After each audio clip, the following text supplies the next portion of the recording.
Hello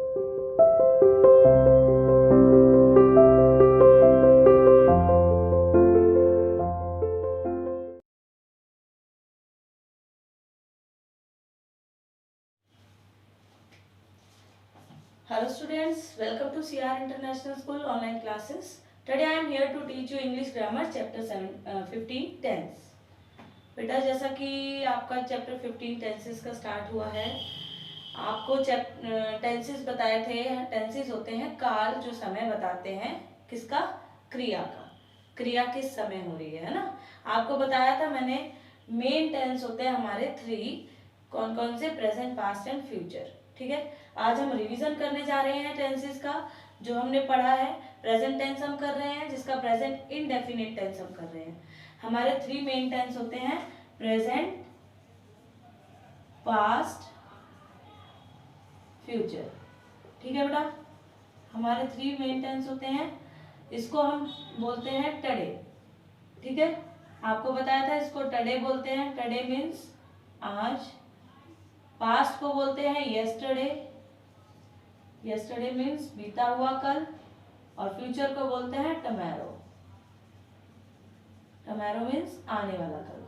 ठीक है बेटा, इनके आपको मैंने बताए थे 4 सब टेंसेस होते हैं।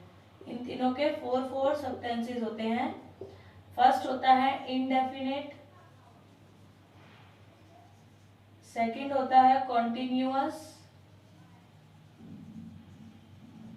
थर्ड होता है परफेक्ट, और फोर्थ होता है परफेक्ट कॉन्टिन्यूअस। ठीक है बेटा, यही होते हैं। टोटल हमारे मिला के हो जाते हैं 12 टेंसेस। प्रेजेंट के भी ये 4 होते हैं, पास्ट के भी और फ्यूचर के भी। ठीक है, तो इसका हम प्रेजेंट टेंस कर रहे हैं, जिसका हमने अभी फर्स्ट पार्ट किया, प्रेजेंट इनडेफिनिट टेंस। ठीक है बेटा, present indefinite tense. Present indefinite tense की पहचान मैंने आपको क्या बताई थी? प्रेजेंट इनडेफिनिट टेंस की पहचान होती है ता है, ती है, ते है। ठीक है बेटा, यही बताई थी। जिन वाक्य के अंत में ता है, ती है, ते है आता है, वो होते हैं प्रेजेंट इनडेफिनिट टेंस। ठीक है बेटा, इसका हमने एफर्मेटिव सेंटेंस पढ़ा था सबसे पहले। एफर्मेटिव सेंटेंस, एफर्मेटिव सेंटेंस का स्ट्रक्चर क्या होता है बेटा? आपको 2 स्ट्रक्चर बताए गए थे इसमें। एक होता है सिंगुलर सब्जेक्ट प्लस वर्ब की फर्स्ट फॉर्म प्लस एस या S plus object plus full stop. और एक इसका होता है प्लूरल सब्जेक्ट प्लस वर्ब की first form plus object plus full stop. यही बताया था बेटा, है ना। नेगेटिव सेंटेंस, नकारात्मक वाक्य जिनमें नहीं का प्रयोग होता है, इसका स्ट्रक्चर होता है subject plus do, does plus not plus verb की फर्स्ट फॉर्म प्लस ऑब्जेक्ट और प्लस फुल स्टॉप। यही बताया था। और नेक्स्ट आपका होता है इंटेरोगेटिव। इंटेरोगेटिव सेंटेंस,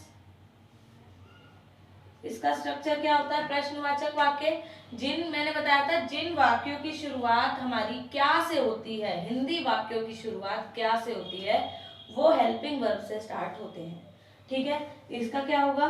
सबसे पहले डू या डस, फिर सब्जेक्ट, फिर वर्ब की फर्स्ट फॉर्म, फिर ऑब्जेक्ट प्लस क्वेश्चन मार्क। यही बताया था मैंने। ठीक है, एस और एस का रूल मैंने आपको बता ही दिया है। सिंगुलर सब्जेक्ट अगर हमारा होता है तो हम वर्ब के साथ एस एस लगाते हैं, और सब्जेक्ट अगर हमारा प्लूरल होता है तो ओनली वर्ब की फर्स्ट फॉर्म आती है। ठीक है बेटा, उसके बाद आ जाते हैं नेगेटिव। इसमें सब्जेक्ट प्लस डू और डज नॉट प्लस वर्ब की first form plus object plus full stop. अब आपको मैंने डू और डज का भी रूल बताया था। डू हमारा यूज होता है you, we, they I you we they और प्लूरल सब्जेक्ट के साथ, ठीक है बेटा, I we you we they. और डस हमारा यूज होता है सिंगुलर सब्जेक्ट के साथ, ही शी इट के साथ, ठीक है बेटा। नेक्स्ट है इंटेरोगेटिव सेंटेंस। इसमें सबसे पहले डू डस लगाते हैं, फिर सब्जेक्ट, फिर वर्ब की फर्स्ट फॉर्म, फिर ऑब्जेक्ट और उसके बाद क्वेश्चन मार्क। आपको सब्जेक्ट भी बताए थे, सिंगुलर सब्जेक्ट कौन से होते हैं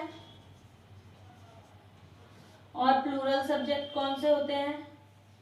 सिंगुलर सब्जेक्ट होते हैं ही, शी, इट और आई, ठीक है। प्लूरल सब्जेक्ट होते हैं यू, वी एंड दे, ठीक है बेटा, यही बताए थे। तो आपको ये भी बताया था ही और शी और इट तीनों के लिए वह का यूज होता है, वह तीनों का मीन्स होता है वह। ही मतलब पुल्लिंग लड़के के लिए लगता है, शी मतलब स्त्रीलिंग लड़की के लिए लगता है, और इट हमारा नॉन लिविंग थिंग्स के लिए लगता है, या एनिमल्स नेम हो, बर्ड्स नेम हो, और कोई न्यू बॉर्न बेबी होता है उसके लिए हम इट लगाते हैं। यू मतलब तुम होता है, वी मतलब हम होता है, दे मतलब वे होता है, और आई मतलब मैं होता हूँ, ठीक है। तो आई को मैंने बताया था हम इनडेफिनेट टेंस में प्लूरल में काउंट करते हैं, ये हमारा सिंगुलर नहीं होता, प्लूरल होता है, ठीक है बेटा, यही आपको बताया गया था, ठीक है। तो इसी के बेस पे आपको कुछ सेंटेंसेस आपको करने को दिए गए हैं असाइनमेंट में, जो कि हिंदी में दिए हैं, आपको उसकी इंग्लिश में ट्रांसलेशन करनी है, ठीक है बेटा। जैसे कि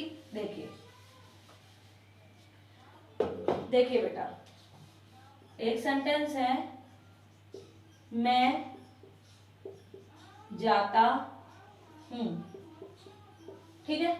तो आपको ये पहचानना है कौन सा सेंटेंस है। जाता हूं, ताहू आ गया मतलब इनडेफिनेट टेंस, ठीक है।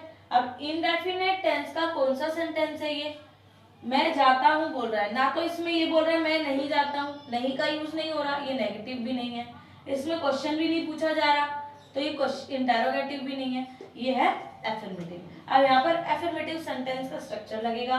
मैं क्या होता है, आई, मैं मीन्स आई, आई कौन सा सब्जेक्ट है हमारा, प्लूरल सब्जेक्ट बताया था ना, तो आई प्लूरल है, आई के साथ हम क्या लगाएंगे, वर्ब की फर्स्ट फॉर्म, वर्ब क्या है हमारी, जाने की क्रिया, आई गो ओनली, बस ऑब्जेक्ट इसमें है नहीं। अगर होता मैं दिल्ली जाता हूं तो आई गो टू दिल्ली, ठीक है। अब इसी तरीके से एक और सेंटेंस देखो, वह क्रिकेट खेलता है, वह क्रिकेट खेलता है, ठीक है। अब इसमें सब्जेक्ट देखो, वह मीन्स खेलता है, ही होगा, है ना, ता है लड़का है, ठीक है। ही, ये कौन सा सब्जेक्ट है, सिंगुलर सब्जेक्ट। तो सिंगुलर सब्जेक्ट वाला रूल बताओ, सिंगुलर सब्जेक्ट प्लस वर्ब की फर्स्ट फॉर्म प्लस एस या एस। वर्ब की फर्स्ट फॉर्म क्या है हमारी, खेलने की क्रिया, ही प्ले, प्ले के साथ क्या लगेगा, एस या एस, क्योंकि सब्जेक्ट क्या है, सिंगुलर। तो ही प्लेज, क्या खेलता है, ऑब्जेक्ट क्या है हमारा, क्रिकेट, ही प्लेज क्रिकेट, ठीक है बेटा, समझ आ गया। अब इसी तरह से नेगेटिव सेंटेंस आपको दिए गए हैं, मान लीजिए इसी को नेगेटिव बना देती हूं, मैं नहीं जाता हूं, मैं नहीं जाता हूं, ठीक है। तो क्या होगा, सबसे पहले सब्जेक्ट, सब्जेक्ट क्या है, आई, उसके बाद नहीं जाता हूं, तो आई। अब देखिए नेगेटिव सेंटेंस है, मैंने क्या कहा था, सब्जेक्ट के बाद क्या लगेगा, डू या डज, और आपको बताया गया था डू किसके साथ लगेगा, आई वी यू दे के साथ, तो आई के साथ क्या लगेगा, डू, आई डू। अब नेगेटिव है तो नहीं लगेगा, नॉट, आई डू नॉट। अब जाने की क्रिया क्या है, गो, आई डू नॉट गो, मैं नहीं जाता हूं, ठीक है। वह क्रिकेट नहीं खेलता है, अगर इसमें नहीं आ जाए वह क्रिकेट नहीं खेलता है, तो क्या बनेगा, ही, देखिए वह क्रिकेट नहीं खेलता है, तो क्या बनेगा, सब्जेक्ट सबसे पहले वह क्या है, ही, ठीक है, ता है क्योंकि। अब डू और डस का यूज होगा, तो ही के साथ क्या यूज होगा, डज। बताया था मैंने डस का यूज किसके साथ होगा, ही शी इट के साथ, तो ही के साथ डस। अब आएगा नॉट, डस के साथ नॉट ऐड करेंगे। अब वर्ब की फर्स्ट फॉर्म क्या आएगी, खेलने की, play, he does not play. अब साथ में ऑब्जेक्ट क्या आएगा, क्रिकेट, CRI,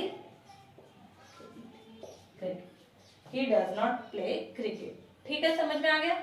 अब इसी तरीके से इंटेरोगेटिव सेंटेंस कैसे बनेगा, देखिए यहां पर मैं जाता हूं, है ना, अगर आ जाए क्या मैं जाता हूं, मैंने बोला था इंटेरोगेटिव जिस वाक्य की शुरुआत क्या से होती है वहां पर सबसे पहले हेल्पिंग वर्ब आती है। अब इनडेफिनेट टेंस में हेल्पिंग वर्ब क्या लगेगी, डू या डज। तो अब देखिए डू या डज को हम किस बेस पे लगाएंगे, सब्जेक्ट के बेस पे। सब्जेक्ट क्या है हमारा, मैं, मीन्स आई के साथ क्या लगता है, डू। डू आई गो, जाने की क्रिया गो, डू आई गो। अब देखिए क्या वह क्रिकेट खेलता है ना। तो अब हेल्पिंग वर्ब आएगी सबसे पहले डू या डज, किसके बेस पे, सब्जेक्ट क्या है, वह खेलता है मीन्स ही, तो ही के साथ क्या लगेगा, डज ही प्ले, वर्ब की फॉर्म प्ले, ऑब्जेक्ट क्रिकेट, ठीक है, डज ही प्ले क्रिकेट, क्या वह क्रिकेट खेलता है। इज दैट क्लियर, समझ में आ गया आपको। इसी तरीके से आपको इंडेफिनिट टेंस के कुछ असाइनमेंट में आपको सेंटेंसेस दिए गए हैं, हिंदी सेंटेंसेस, जिसे आपको इंग्लिश में ट्रांसलेट करना है। ठीक है बेटा, अपने आप अपनी नोटबुक में करना है उसे। सबसे पहले स्ट्रक्चर को लिखना है ऊपर, तीनों स्ट्रक्चर को आप सबसे पहले नोटबुक में लिखिएगा, एफर्मेटिव, नेगेटिव और इंटेरोगेटिव का। उसके बाद आप अपने सेंटेंसेस को बनाइएगा। ठीक है, थैंक यू बेटा।